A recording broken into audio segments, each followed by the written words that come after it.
Nous avons une idée que ce journal était une grande aventure humaine. Je crois que c'est déjà ressorti d'après ce qui a été dit précédemment. Mais qu'est-ce qui justifie une aventure humaine? Une aventure humaine, c'est justifié en fait au départ par une vision. Quelqu'un qui a une vision sur ce qui doit amener les personnes au bout d'un aventure. Et je pense que les experts qui étaient là étaient tous d'accord sur une chose. La force et la vision, la justesse de la vision vers Rachel Alvad. C'est ce qui nous a emmenés. Ils étaient d'accord aussi sur l'implication extraordinaire. Donc on a eu Louis qui était là, qui a évolué, on avait changé au cours du temps. Ensuite, il y a eu également qui nous a rejoint Christian Ferraris, qui bien qu'arrivé tardivement sur le journal, nous a donné la force, l'énergie, la technique pour arriver. Donc si vous voulez, ce qui me vient à l'idée, ce sont des remerciements. En fait, je dirais que nous avions, et là autour de cette table, il y a beaucoup de gens qui sont déjà mes amis, et dans la salle également. On voudrait remercier également des soutiens sur place, que nous avions avec évidemment l'équipe du journal, dont j'ai déjà parlé. Donc, l'unité d'administration des programmes, ce qu'elle mérite. Quand je parle des remerciements, ce ne sont pas forcément des remerciements officiels, ce sont des personnes qui nous ont accompagnés au jour le jour, quand on les appelait, le plus souvent en urgence, et donc en urgence, au secours, et ce sont les personnes qui sont là, mais aussi leurs collaborateurs de l'UAP, en particulier Laetitia. La délégation européenne, aussi progressivement, nous sommes passés de contacts, je dirais, officiels, finalement, à des contacts très rapides et très agréables. L'ambassade de France, le consulat, nous ont aidés, également dans l'urgence, pour trouver des visas, des rendez-vous pour aller faire des stages et tout ça. L'INAS nous a aidé à monter les stages et les formations sur place. Le ministère de la Santé marocain dans son ensemble, avec en particulier certains organismes, évidemment, comme l'ADR, la direction de la population et d'autres services, et les services administratifs du ministère nous avons souvent sollicité, en urgence également, pour des signatures. En Europe, évidemment, la direction avec le ministère, avec Agnès, avec qui j'ai eu la chance de collaborer de plus en plus étroitement et directement, qui remercie. La DTF, M. Rhin, le directeur, n'a pas pu venir parmi nous, mais il a transmis son admiration pour le fait que malgré tous les écueils et les difficultés que nous avons connues, nous soyons arrivés au bout.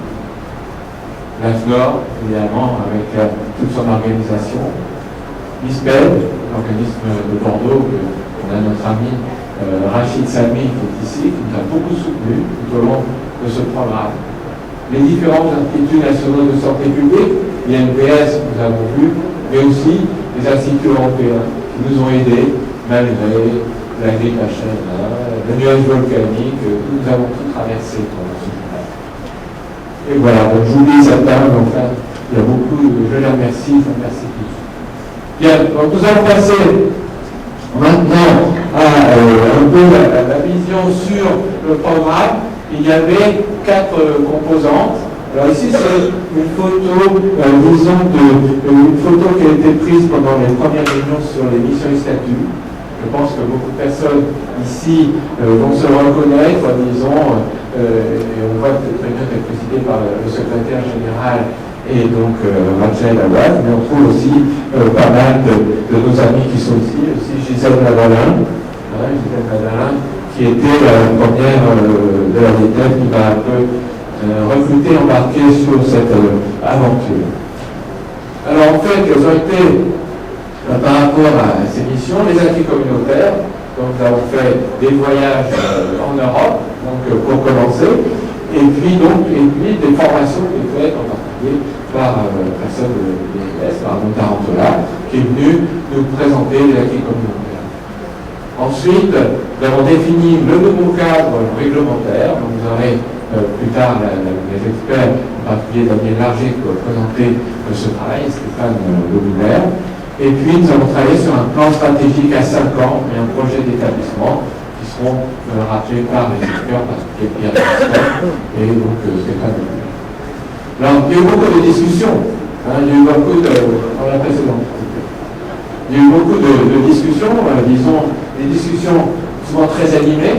Au départ, pour moi, j'étais un peu surpris parfois par la réactivité et l'explosion des réactions dans ces réunions qui font partie, je crois, de la culture marocaine. On parlait très fort et tout, mais je me rappelais à côté, mais non, tout va bien, tout est très bien, etc. Donc je m'y suis habitué, c'est vrai, hein. Donc je m'y suis habitué progressivement. Et vous voyez ici M. Charkaoui, donc l'ancien directeur de l'EDN qui est parti dans d'autres cieux, et donc Rachida, Mesra, donc il nous a c'est un grand souvenir aussi, ces réunions qui étaient très animées, de Christian. Donc en fait, je crois que c'était même des discussions, des réflexions. C'est de ça qu'est né notre projet qu'on a pu créer. Il ne s'agissait pas d'une copie, mais de créer quelque chose vraiment d'original, par des réflexions sur les inscrits. Ensuite, on fait ces visites d'études. Donc, vous avez ici une photo d'une visite d'études qui a été faite, donc s'il s'agit d'études au RIBF, donc dans les Pays-Bas. M.